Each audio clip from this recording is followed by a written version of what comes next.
Kakapasok lang, matindi to. Baste, Duterte, delikado na. Roque kumanta.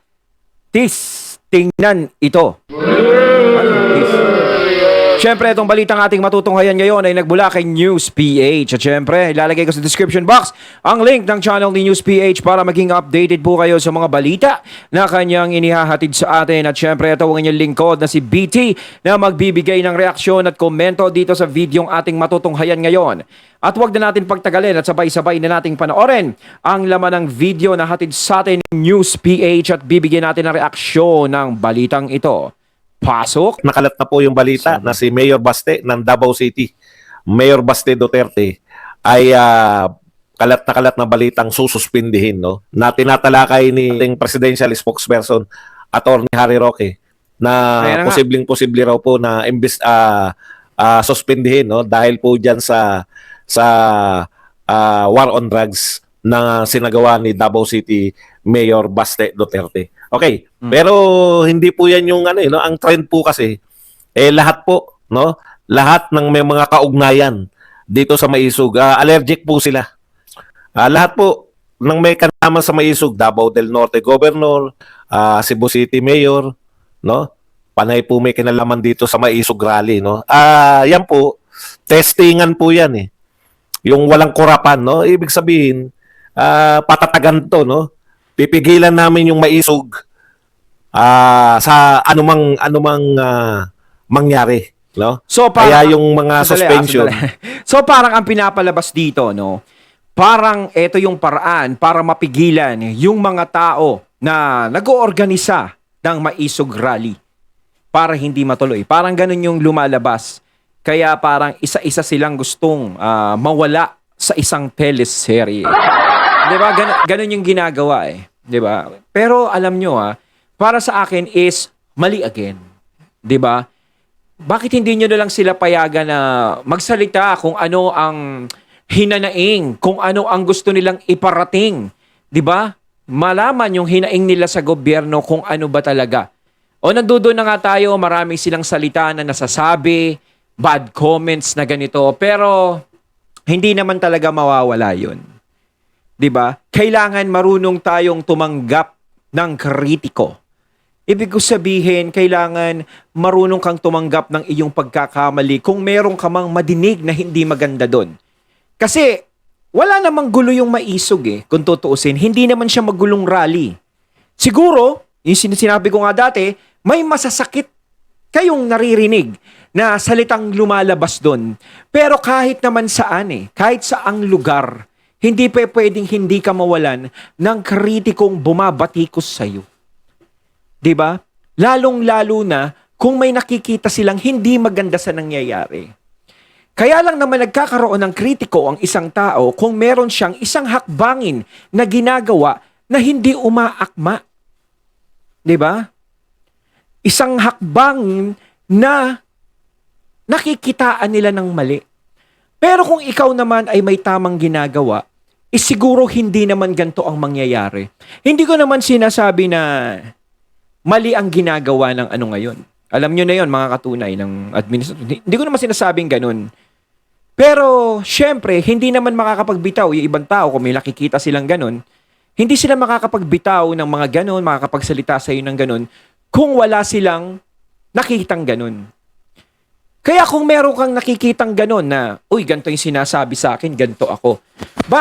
Bakit hindi mo na lang itama? Hindi ko na lang itama kung ano yung pagkakamaling ipinupukol nyo sa akin. 'Di ba? Mas maganda yung sinasagot o kaya mas pinag-iiba mo pang, mas pinapakita mo pa na gumawa ka ng tama. Kung pagkakamali man yung nagagawa mo, mas ipakita mo sa kanila na o sige, gagawin ko ng tama to kung ano man yung pagkukulang ko. 'Di ba? Mas marami pang bibilib doon. Oh. Kasi etong rally talaga, uulitin ko, wala naman ako nakikitang kaguluhan dito sa Maisog Rally. No? Bukod lang talaga sa ganyan na medyo may naririnig na hindi magandang salita. 'Di ba? Pero kasama dun yun eh. Kaya dapat tayo matutong tumanggap. Kasi once na pahinto mo yan, ganto, kahit walang rallying maganap, marami pa ring madidinig na ganun. Mas lalo pang titindi yung usap-usapan na, Pinapatigil yung maisog rally kasi natatakot sila ganto, natatakot silang may malaman na ganto, ganyan, malaman ng taong bayan, ganto, parang Ganon yung mangyayari. Pero kung pinapayagan nyo sila na magsalita at maglabas ng hinanaing nila, karapatan kasi nila yun eh. 'Di ba? Kasi nasa demokrasya tayo. Ngayon, kung pipigilan nyo, nang ibig sabihin nun, parang nawawalan tayo ng democracy sa bansa natin. Yun din ang maiisip ng mga tao. So, dagdag na naman sa pangit puntos yun. 'Di ba? Kailangan pag tayo naglilingkod tayo sa bayan, mas pag-ibayuhin natin yung magandang gawa natin. Kailangan maging mabango tayo sa harap ng mga tao. 'Di ba? Hangga't kaya nating gumawa ng maayos, 'di ba? Na alam natin na walang makikita kahit paano butas ang mga tao. Kasi hindi naman mawawalang may makikita sa yung butas talagang mali. Pero mas maganda kung ipiprevent mo yung gano'n na may makita sila sa'yo o may maibato sa'yo, katulad ng pagpigil niyan. 'Di ba? Kung may tiwala ka naman sa sarili mo, kahit merong mga maisog rally na ganyan. 'Di ba? Ba't ka matatakot? Bakit ka mag-aano, 'di ba? Ano po yan, cold warning sa lahat ng magmamais. Yung ang lahat, kasi ang problema, nakakadalawang harang na tong mga maisog. Actually, tatlo na eh. Dalawa yung hindi natuloy, pero yung isa natuloy pa rin sa Dumaguete, no? Pero, yun nga, yung mga hinaharangan, mismong yung People's Park, hindi pinapayagang gamitin, no? Sana magkaroon din po ng marami naman tayong mga abogado. Sana po mapag-isipan din na kasi kung nakikita po nila na ganyan lang ang gagawin sa mga People's Park, 'di ba? Gagawan lang ng mga kunwa-kunwarian o magkakaroon bigla ng mga nauna raw na event, mahirapan. Tapos walang contra-action, kumbaga wala lang, no? Lusot lang yung mga mayor, matatapang pa eh. 'Di ba? Yung sa Tacloban alam niyo po, yung Romualdez, lagi ko pong pinagmamalaki yan eh. Pag pinag-usapan yung Yolanda, umiiyak pa. No? Yung pala, pag wala sa kapangyarihan tong mga Romualdez, parang mga basansisiw na umiiyak pa eh. Pero pag nasa kapangyarihan pala, yung mga Marcos at Romualdez, putya, blasphemous, ayaw namin ng mga blasphemous, bastos na rally. Bastos pala eh. Bakit nung presidente, yung palamurang presidente, tinanggap mo riyan? Di ba? Winelcome mo. Diyan sa inyong ibang klase talaga, no? Siguro, kasi bata pa tayo nung panahon ng Marcos, nadala rin tayo na may katotohanan rin naman yata yun, no? Kaya nagdeklara na martial law dahil para mapigilan yung paglago o paglakas ng mga komunista. Pwede naman din yun. Kaya lang, ngayon alam na natin once pala na nabalik sa kapangyarihan, ayaw nang gagawin na ang lahat, no, para magtuloy-tuloy sa kapangyarihan. Ibang uri talaga pala tong pamilya na to. Kumbaga, ang nakakarating dito is, ayan, nakabalik sa kapangyarihan. Kailangan hindi na mawala. O, di ba? Gaya niyan. May mga lumalabas na ganyan, syempreng komento. Di ba, na parang, ayaw mawala sa kapangyarihan. Kasi nga, may nakikita na ganon, na parang pinipigilan ng ganto, pinipigilan ng ganyan. Kasi kahit, alam nyo, sinasabi ko pa ulit-ulit, kahit pigilan ng libo-libong katao na kumikritiko o nagsasalita sa administrasyon, may papalit din diyang libo-libong katao. So kung tatanggalin mo na naman yon, pahihintuin mo na naman yon, may papalit na hindi matatapos yan. Hindi matatapos. Di ba? Kaya mas maganda dyan, mas ipakita mo na lang. Di ba? Nakarapat dapat ako ang leader, ako ang ganito, gagawin ko lahat ng ganito, ganyan. Di ba? Yun lang naman hinihintay ng taong bayan talaga eh. Yung makita nila yung progreso at talagang talagang meron silang makitang paninindigan. 'Di ba? Yung talagang yung katulad ng ginawa ni FPRRD, si FPRRD may paninindigan, matapang. 'Di ba? Katulad ni Apo Lakay din. No? Matapang, may paninindigan, ganon. 'Yun ang hinihintay talaga ng taong bayan. Ito, ibang klase. Okay, ngayon po, sabi nga nung ini-interview nito si Lavinia, ini-interview po ni Harry Roque, nilalatag na no? Yung mga sitwasyon na posible. Yan una, yung war on drugs ni Mayor Baste, tapos may pinadala na COA, may papadala o pinadala. may balitang magkakaroon po ng audit ng COA. Nilalatag po yung sitwasyon ayon dito kay Lavinia para ma-suspend, no? Itong si Mayor Bas. Actually, ako tingin ko Tingin ko namili sila ng yung anong reaction kaya, no, ng mga tao. Kasi siyempre ano pa nila yung ang dami po nakasalang na atake ngayon sa Duterte. Pero kinakailangan po nila na may testing ground kasi siyempre iwasan din nila yung full-blown na counter-attack mula sa mga Duterte. Iiwasan din nila. Kaya titignan po muna nila. Ako, tingin ko ganito ang papel niyang suspension yan kung matutuloy man. No? Titignan nila yung reaction ng mga taga Davao o ng mga Pilipino. No? Kasi kung Davao lang po yung magre-react, kaya nila i-contain. Pero kung magre-react yung buong bansa sa gagawin nila kay Baste, putya, magtatatlong isip sila. Trinay nila lahat ng mga nagmamaisog na mayor. No? So parang ang mangyayari niyan, parang personalan ang mangyayari niyan. 'Di ba? Kasi wala naman silang maling ginagawa. Kasi yung war on drugs ni Baste, hindi na naman para sabihin na illegal o hindi tama yun eh.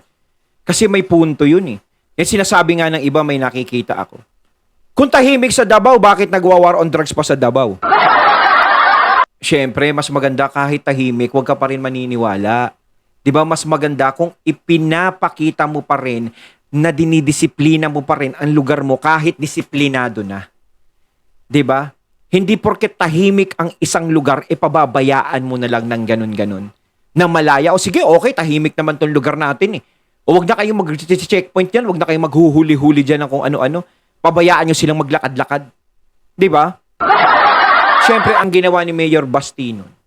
O, war on drugs tayo. O, malay mo, siyempre, may natitira pa. Kayo nga, pag kumakain, di ba? May natitira pang tinga sa mga ngipin nyo, tinatanggal mo. Ganun yan. Malay mo, may natitira pang mga tinga-tinga dyan. O, yun ang hinahabol ni Mayor Baste. Mas maganda kung malinis na malinis yung lugar. Kaya hindi mali yun. Tama pa rin yung ginagawa niyang yun. Di ba? So, kung ang titignan dito, o kaya sususpindihin yung mga sangkot sa maisog rally, may mali talaga. Kasi parang nangyari, personalan na to. 'Di ba? Parang pinipigilan ng demokrasya. Ganun yung maiisip ng mga tao. 'Di ba? Ako nagpapayo lang ako dito, lalo na sa gustong pahintuin yung maisog. Hindi ko naman sinasabi na, sige, magmaisog kayo, kailangan wag niyo pa. Hindi. 'Di ba? Karapatan ng mga nagrarally na mag-rally, karapatan nilang magsalita. Kumbaga, para hindi na madagdagan ang hindi magandang bato sa administrasyon, mas maganda kung sige, 'di ba? Magsalita kayo. Sabihin niyo lahat kung anong gusto niyo sabihin. 'Di ba? Kasi si FPRRD nga 'di ba? Naging presidente, kung ano-ano pinagsasabi kay FPRRD, nila Lenlen, nila Trillanes, 'di ba? Ang sasama ng sinasabi sa kanya, kung ano-ano binibintang sa kanya. Pero si FPRRD, pinapayagan silang magsalita. Hindi sila, kayang-kaya nga sila ipahuli doon, kahit ipasuspindi sila sa mga pwesto nila. 'Di ba? Kayang-kaya ni Epic, pero hindi niya ginawa. Kasi may demokrasya tayo. Malaya kayo magsalita. Sabihin niyo sa akin kung ano gusto niyo sabihin. Kahit naman kasi magsalita yung mga tao kung ano gusto nila sabihin, presidente ka pa rin. Ganun yun eh. Walang magbabago. Presidente pa rin ako eh. 'Di ba? Kaya walang dapat ikatakot. 'Di ba? Si FPRRD nga nagawa yung ganun eh. No? Si FPRRD nagawa niya na may mga kritiko siya, babangis din magsalita sa kanya. 'Di ba? O, pinagmumura lang na FPRRD. Kaya kung ano yung kritiko ng administrasyon ngayon, magsalita din. Kung binumura, murahin mo din. Ganun, murahan na lang. Ganun lang naman yun eh. Oh, that's simple as that. Tama ba yung ko? Parang wrong grammar. Suspend nila. Nakalusot sila. Nakailan na silang suspension eh. Lahat ng madikit. Nakasuhan si Pastor Kibuloy. Ngayon si Normiswari. Actually si Normiswari kinampanya to si BBM, di ba? Nung tinatanong si Normiswari noon eh. Di ba kaaway niyo yung tatay niyan? Ang sagot ni Miswari, yung kasalanan ng ama ay hindi po pwedeng ipasa o maging kasalanan ng anak. Parang ganun yung quotation natin diyan. O tapos ngayon sa Bohol, no? Sa Bohol naman. So ang daming suspension, walang ganong reaksyon, nawiwili. No? Kasi testingan eh. Inaano nila yung ano, yung kaysa magtuloy-tusog na palaki ng palaki. Pigilan nila. At saka hindi lang po simpleng mayor na nag-host itong si Mayor Baste Duterte. Ika nga ni Roque, ika nga ng lahat na nagsasalita, para siyang rockstar doon sa ano, no? Dalawa po sila ni Tatay Digong actually na inaabangan ng mga speeches doon. Na dalawa silang walang limit yung walang limit yung oras pero nakakalibang eh. Yung mag-amang Duterte, si Baste.